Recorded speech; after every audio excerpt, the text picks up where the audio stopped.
Students, in this tutorial, we are going to study chromosomal disorders. Now, in the earlier tutorial, we have already learned that genetic disorders fall under two categories: Mendelian disorders and chromosomal disorders. And we have already spoken at length about Mendelian disorders. Now, today we're going to look at chromosomal disorders and the examples that are covered in your syllabus.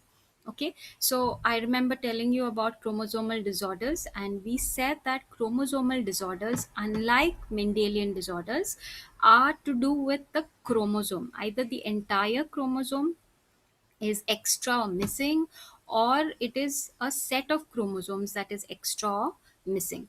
So to define, in your book it is said that chromosomal disorders are due to the absence or an excess or an abnormal arrangement of one or more chromosome in the cell.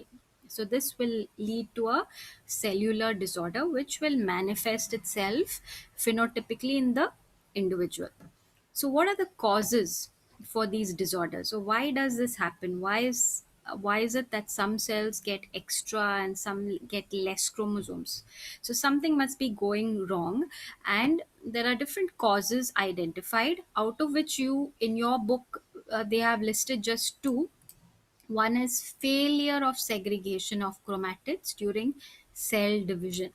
So, from your knowledge of the 11th standard, okay, if you recall, we said during cell division there is a phase that is called as anaphase. And anaphase, whether it is mitosis or meiosis, is of importance because during that phase, what is happening is the chromatids of the chromosome will ultimately separate, and each daughter cell will receive one set of chromatids which later go on to become a chromosome. So now what happens in certain cells is, because of certain reasons, there will be a failure of separation of these chromatids, as a result of which there will be a daughter cell who will be gaining an extra chromatid, and the other daughter cell who will lose a chromatid.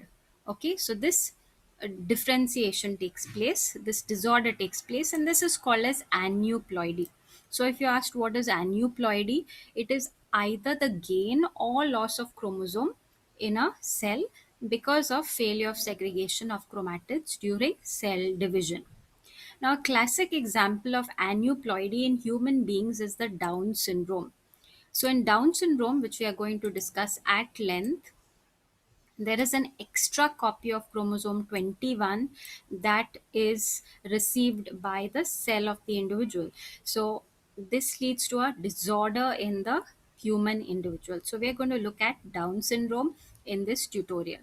So, since there's an extra copy, we call it as trisomy. So, this also will be explained when we do Down syndrome. Another example of aneuploidy listed here in your syllabus is Turner syndrome. So, Turner syndrome also again falls under aneuploidy, but here what happens is there is a loss of chromosome in the cell. Okay, so one less chromosome, whereas in Down syndrome we saw one extra copy of the chromosome. So, this is termed as monosomy. So this is one cause, that is aneuploidy, which takes place because of failure of proper separation of chromatids. The second cause, and another common cause, is that there is failure of cytokinesis. Cytokinesis again is a term not new to you. You have already learned that cytokinesis means division of the cytoplasm after karyokinesis, which is division of the nucleus. So after telophase, ideally the cells have to undergo cytoplasmic division and divide into two daughter cells. So that is called as cytokinesis. So if cytokinesis does not take place at the end of telophase, then what happens is there is an increase of a whole set of chromosome. So this term is polyploidy. So look at the difference here now. Polyploidy is an increase in the whole set of chromosomes because of failure of cytokinesis, whereas aneuploidy is a failure of segregation of chromatids leading to a loss or gain of chromosome. So this is to do with sets of chromosomes. This is to do with copies, individual copies of chromosomes. Okay, I hope this difference is clear. This is to do with set, and this is to do with either loss or gain of a chromosome. Now let's look at the examples of chromosomal disorders that we need to study. The first one is Down syndrome. So Down syndrome, as we have discussed in the previous slide, is because of an additional copy of chromosome number 21. And because there's an additional copy, we call this condition as trisomy.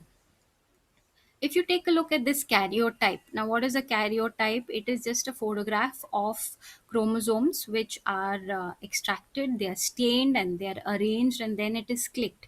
So here this is a karyotype of a human, all the human chromosomes. So we know that we have 23 pairs of 46 chromosomes.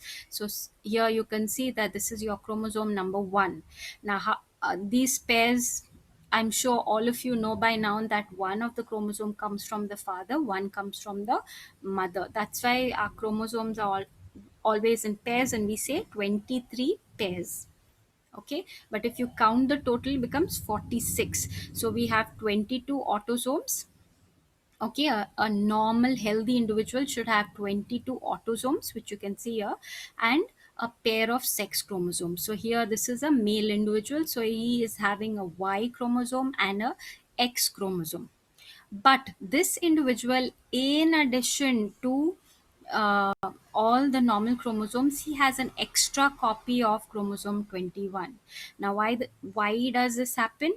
Many reasons, and one of the most common what we have discussed was aneuploidy, failure of segregation during gamete formation, that is during anaphase.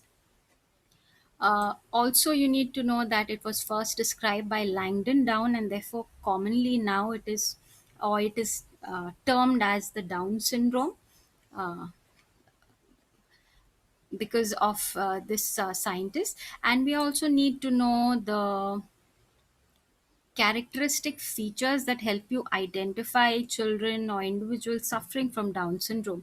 So these are some of the most prominent ones that are listed in the book, but beyond these also you have different other characteristics, but in your book you have these listed. So which are these? Let's go through them. Short stature, that means a dwarfed person. Small round head, as you can see the head is usually smaller than a healthy individual. Furrowed tongue, so if you ask these children to stick their tongues out, you will see that the tongue is not flat, but it's got like a grooved appearance. Partially open mouth. Then if you look at the palm, you'll see these prominent creases. Then you will see, if you look at the foot, you will see that there is a space. Usually we don't have so much of a space between our first toe and our second toe, but people suffering from Down syndrome, they have this very typical space between the first and the second toe. Okay, so even the facial features, if you see, it's like a flat facial profile. So these are some of the characteristic features of Down syndrome. A very important one, of course, is mental retardation. So these children, they do suffer from varying degrees of mental retardation all their lives. Okay, so this is to be known about Down syndrome. Let's take a look at Klinefelter syndrome. Klinefelter syndrome is when there is an additional copy of a chromosome, and this time it is chromosome X. So typically it affects males, and a healthy male should have 46 chromosomes, but the karyotype of a diseased male who has this disorder will show 47 chromosomes. Why? Because he is having an extra X coming from the mother. You can see here. So this is a karyotype. These are your 22 autosomes. Now this should have been 1X, 1Y, like we saw here, right? One X chromosome and one Y chromosome should have been there. And how do you differentiate between X and Y? X is always a bigger chromosome, Y is always a smaller chromosome. But what do we see in the karyotype of these individuals? There are two copies of X. So this is called as Klinefelter's syndrome, when the individual gets an additional copy of an X chromosome. So, although the person is a male individual, overall masculine development is there, but side by side, there are also feminine features that are quite prominent in these individuals. And the feminine features like enlargement of breast, which is called as a medical condition known as gynecomastia, is quite a prominent feature. And such individuals are also sterile. That means they do not bear uh, children. Okay, they don't usually reproduce. Then we have Turner syndrome, the last of which is mentioned in chromosomal disorders. Now, in Turner syndrome, this is again, it is monosomy. We had seen it in the first slide, right? So trisomy was Down syndrome, monosomy is Turner syndrome. Why? Because here there is only one copy of X. So if you look at the karyotype, you will see 45 chromosomes only, because instead of having two X's, there is one X missing.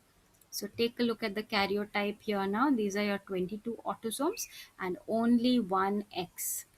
Okay, so this is a disorder that affects females, and usually females having this disorder are sterile. They are ovaries are rudimentary. Rudimentary means immature or underdeveloped, and also they don't have secondary sexual characteristics that characters and characteristics that are normal. Okay, so this is about Turner syndrome, which is seen in females. Klinefelter seen in males. So just to give you a comparison, in the last slide here, you can see in Turner syndrome, total number of chromosomes is 45. In Klinefelter's, it is 47. How it is 45? Because there is a missing X chromosome here, so it is 45. And because you're not counting a X, because you have 22 autosomes and then you have just one X. Whereas in Klinefelter's, there's an extra X here which is shown in red, so it becomes total 47 chromosomes.